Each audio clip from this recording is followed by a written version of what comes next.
Where you see yourself in 5 years. I'm Andrew. Now, when it comes to answering the where do you see yourself in 5 years interview question, I've seen a lot of people struggle with answering this question, and that's completely natural because some of us don't even know what we're doing tomorrow, let alone in the next 5 years.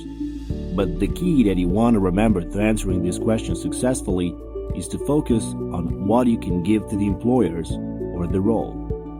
So let's talk about it through 3 specific tips. The first one is to break your answer down into 2 to 3 year chunks. This helps the interviewer to visualize and see exactly what you're describing.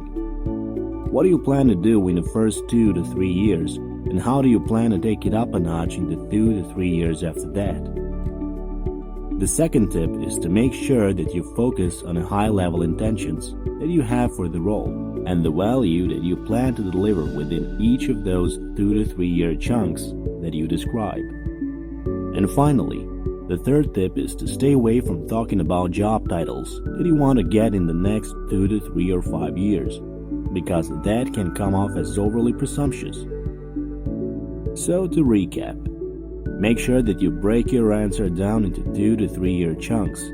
Talk about your high-level intentions and value that you plan to offer in the role.